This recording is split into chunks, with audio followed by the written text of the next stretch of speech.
Wrong को भी right बनाने वाले विश्व परिवर्तक हैं, ये आज की मुरली में बाबा ने कहा। अगर हम दूसरों को देखते रहेंगे, उनकी गलतियों को, और फिर हम उन गलतियों को बार बार अपने मन में रिपीट करेंगे या मुख से किसी और को बोलेंगे, तो बाबा कह रहे थे कि एक ने तो गलती की ही की, फिर हमने भी गलती की उनके साथ। हो सकता है उसने एक बार की, लेकिन हमने 1000 बार ये गलती कर दी। तो शिव बाबा यही कह रहे थे कि दूसरा चाहे कितना भी रॉन्ग करे, लेकिन ऑलवेज हमें राइट रहना है, हमें राइट डिसीजन लेना है। ये शिव बाबा ने विधि बताई कि बच्चे समाने की शक्ति का हमेशा प्रयोग करो। सामने वाले की चाहे कैसी भी बात हो, हम सेकंड में उसको समा सकते हैं। अब बात आती है कि आखिर समाने की शक्ति एक्चुअल में क्या है, समझने की हम कोशिश करें। समाने की जो शक्ति है वह आत्मिक शक्ति होती है, जिसमें हम हर प्रकार के लोगों को स्वीकार कर सकते हैं।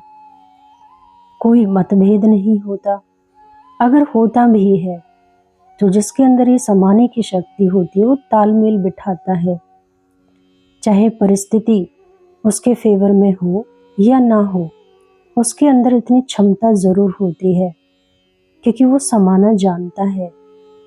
यह शक्ति जल के समान होती है, जैसे पानी हर आकार के बर्तन में ढल जाता है, वैसे ही जिस व्यक्ति के अंदर यह समाने की शक्ति होती है ना, हर स्थिति में ढलने की सहजता भी उसी व्यक्ति के अंदर होती है। समाने की शक्ति जिस व्यक्ति में होती है ना, वो बहुत फ्लेक्सिबल होता है, लचीला होता है। हर कोई अपने अनुसार या हमारे अनुसार नहीं चलेगा, ये उसको बहुत अच्छे से ज्ञान होता है। तो जैसा समय है उसे वह वैसा ही अपनाने की कोशिश करता है। जैसे पेड़ हवा के साथ झुकता है, वैसे ही आत्मा भी हर स्वभाव को झेलने के लिए झुके पर टूटे नहीं। यह वही कर सकता है जो समाने की शक्ति से भरपूर है। हर आत्मा अलग संस्कार वाली है, ये तो पता ही होता है, लेकिन उसके साथ साथ समाने की शक्ति भी बहुत जरूरी है, चाहे कोई कैसा भी है। कि दृष्टिकोण से यदि हम देखते हैं तो फिर हम समा नहीं पाएंगे। हमें अपनी सोच को अलग ही रखना होगा।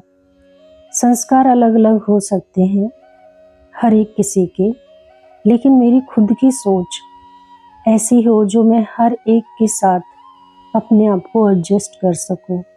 जब हम दूसरे की स्थिति और संस्कार को समझने लगते हैं, तब उन्हें हमारे लिए अपनाना बहुत आसान हो जाता है। सब ठीक है, सबकी भावनाएं अपनी अपनी हैं। जब वो भाव समझ में आते हैं ना, तो फिर यही लाइन एक अंदर से आती है, जो हो रहा है बहुत अच्छा, सबका अपना अपना पार्ट है। तो यह जब हम स्वीकार करने लगते हैं ना, जो हो रहा है वह बिल्कुल एक्यूरेट हो रहा है, तब हम विरोध नहीं करेंगे, समा लेंगे सामने वाले की बात को। ड्रामा पर पूरा उस आत्मा को निश्चय होता है, इसलिए वो इजीली फुल स्टॉप लगा पाती है। जो बाबा समझाने की कोशिश कर रहे थे ना कि दूसरा चाहे कुछ भी है, उसी समय उसको फुल स्टॉप लगाओ और अपने आप को राइट समझो। समझने का अर्थ यही होता है कि मैं निमित्त हूँ, ये भाव हमेशा रहता है। जब हम कर्ता बनते हैं तो दूसरे की गलती हमें खटकती है, लेकिन जब हम अपने आप को सेवाधारी निमित्त समझते हैं तो इस भावना से दूसरे के व्यवहार में भी सहजता आ जाती है, यानी दूसरों के लिए आ जाती है।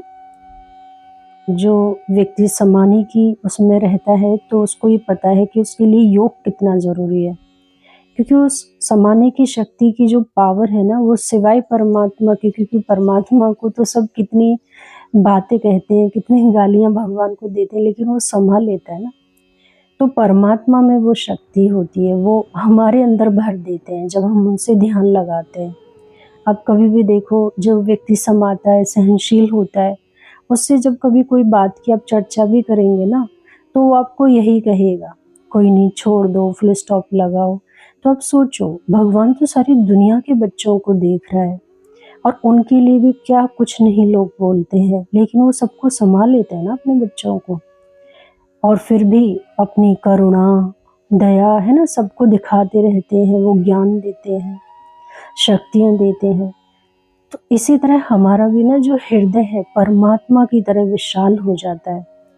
जब हम आत्मा परमात्मा से कनेक्टेड होती हैं, तो हमारे अंदर भी यही भावना आती है कि सब तो भगवान के बच्चे हैं, तो क्यों बात को खींचना है।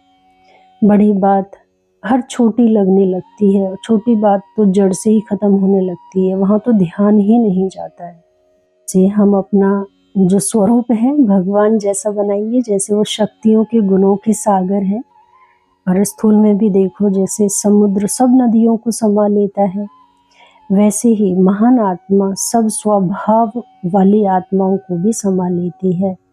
तो हमें भी यही सीखना है, जैसे बाबा सबकी बातों को समाते हैं, सबको प्यार करते हैं, ऐसे हमें भी सबकी कमियों को समा लेना है, सबको प्यार, शक्तियाँ देनी है, शुभ भावना, शुभकामना रखनी है।